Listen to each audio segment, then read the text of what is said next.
जय माता दी दोस्तों, आप सभी को मंगला गौरी की व्रत की हार्दिक शुभकामनाएं। दोस्तों, आज हम इस वीडियो में बात करेंगे मंगला गौरी व्रत साल 2025 में कब शुरू होंगे और कब समाप्त होंगे। इनकी तारीखों के बारे में बात करते हैं। क्या रहेगी मंगला गौरी व्रत की पूजन सामग्री और संपूर्ण पूजा विधि क्या है, इस व्रत का क्या महत्व है, इस दिन क्या करना चाहिए, इसकी उद्यापन विधि और व्रत कथा क्या है, इस सभी विषयों की संपूर्ण जानकारी आपको यहाँ प्राप्त होगी। लेकिन वीडियो शुरू करने से पहले आपसे निवेदन है कि यदि वीडियो आपको थोड़ा सा भी अच्छा लगे तो कृपया एक बार लाइक अवश्य कर दीजिएगा। व्रत की सफलता और जीवन में सुख शांति के लिए कमेंट बॉक्स में अवश्य लिखिएगा जय माता दी। तो चलिए बात करते हैं मंगला गौरी व्रत की। तो दोस्तों, मंगला गौरी व्रत का श्रावण माह के प्रत्येक मंगलवार को किया जाता है। यह व्रत सौभाग्यवती स्त्रियों के लिए अखंड सौभाग्य का वरदान होता है। अपने पति व संतान की लंबी उम्र और सुखी जीवन की कामना के लिए महिलाएं खास तौर पर इस व्रत को करती हैं। जिन कन्याओं के विवाह में बाधा आ रही है, अगर वह यह व्रत करती हैं तो उनका विवाह शीघ्र हो जाता है। दोस्तों, मंगला गौरी अर्थात माता पार्वती के लिए यह व्रत मंगलवार को रखा जाता है। भगवान शिव और माता पार्वती को सावन माह अति प्रिय है, इसलिए मंगला गौरी व्रत सावन के महीनों के हर मंगलवार को किया जाता है, इसलिए इसे मंगला गौरी व्रत कहा गया है। तो चलिए जानते हैं कि साल 2025 में मंगला गौरी का व्रत कब शुरू होगा और कब समाप्त होगा।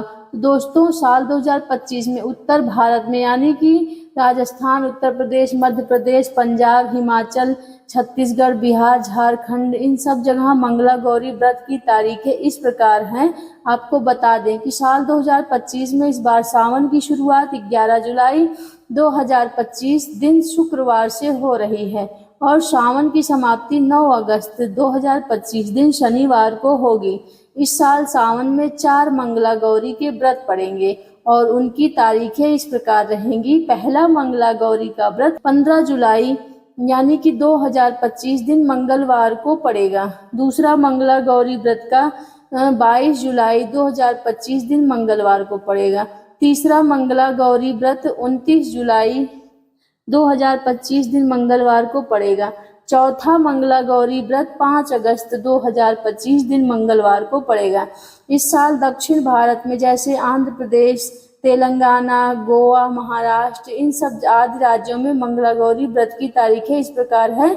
इस साल 2025 में यहाँ पर श्रावण माह की शुरुआत 25 जुलाई 2025 दिन शुक्रवार से हो रही है और सावन माह की समाप्ति 23 अगस्त दिन शनिवार को होगी। इस साल सावन में 4 मंगला गौरी के व्रत पड़ेंगे और उनकी तारीखें इस प्रकार रहेगी, जिससे पहला मंगला गौरी व्रत 29 जुलाई 2025 दिन मंगलवार को पड़ेगा और दूसरा मंगला गौरी का व्रत 5 अगस्त 2025 दिन मंगलवार और गौरी का व्रत 12 अगस्त 2025 मंगलवार को पड़ेगा और चौथा मंगला गौरी का व्रत 19 अगस्त दिन मंगलवार को पड़ेगा। तो चलिए जानते हैं कि मंगला गौरी व्रत की पूजन सामग्री क्या है। दोस्तों, इस व्रत में सभी वस्तुएं 16 की संख्या में होनी चाहिए। इसमें सामग्री में आपको चाहिए लकड़ी की चौकी, पट्टा, सफेद व लाल रंग का वस्त्र, कलश, गेहूं, चावल, नारियल, जनेऊ, आटे से बना हुआ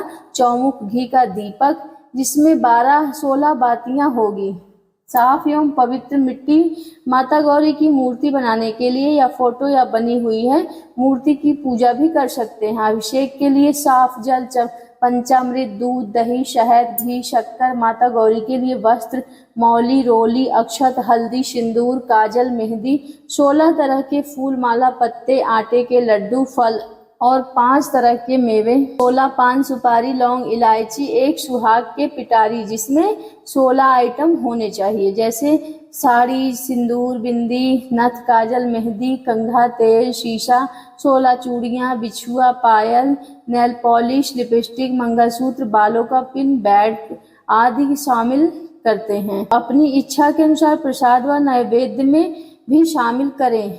अब जानते हैं मंगला गौरी व्रत की पूजा विधि क्या है। यह व्रत सावन के पहले मंगलवार से शुरू होता है और सावन के हर मंगलवार को किया जाता है।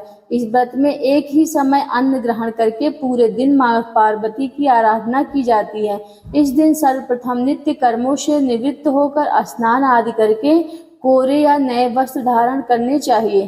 फिर पूर्व दिशा की ओर मुख करके बैठकर अब लकड़ी की चौकी पर आधे पर सफेद रंग का वस्त्र और चावल की 9 छोटी छोटी ढेरी बनाएं। अब इस चौकी पर आधे में लाल रंग का वस्त्र बिछाकर गेहूं की 16 ढेरी बनाएं। अब चौकी के दाएं ओर थोड़ा सा चावल अलग से रखकर उस पर पान के पत्ते पर स्वास्तिक बनाकर उस पर गणेश जी का प्रतिमा रखें। ठीक इसी प्रकार चौकी पर थोड़ा सा गेहूं अलग से रखकर उस पर बाएं तरफ कलश रखें और अब 5 पान के पत्ते रखकर नारियल रखें। अब चावल से अष्टदल कमल बना लेते हैं।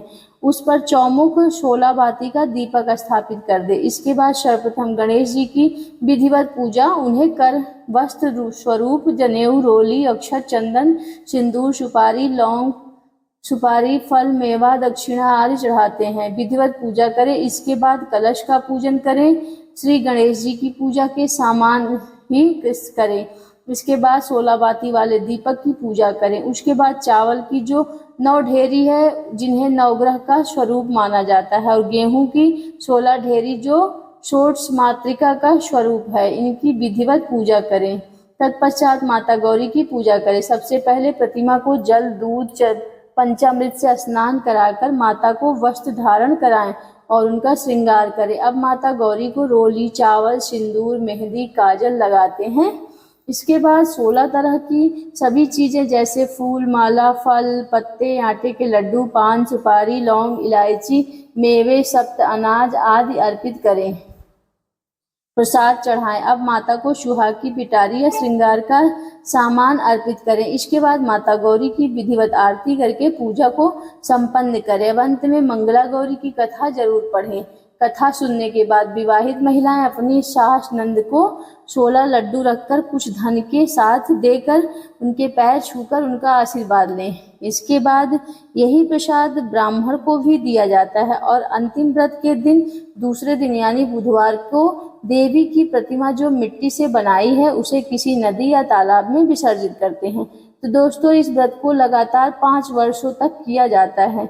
आखिर मंगलवार को इस व्रत का उद्यापन कर देना चाहिए। उद्यापन में मन्नत के अनुसार अपने मंगला गौरी व्रत पूर्ण कर आखिरी मंगलवार को विधिवत पूजा संपन्न करके 16 सुहागिन स्त्रियों को भोजन कराना चाहिए या फिर किसी पंडित के द्वारा आखिरी मंगलवार को विधिवत पूजा करके पूरे परिवार के साथ अर्थात कुंवारी कन्या अपने माता पिता के साथ और सुहागन महिलाएं अपने पति के साथ हवन करें और पूर्ण आहुति में पूरे परिवार व सगे संबंधियों को शामिल करें।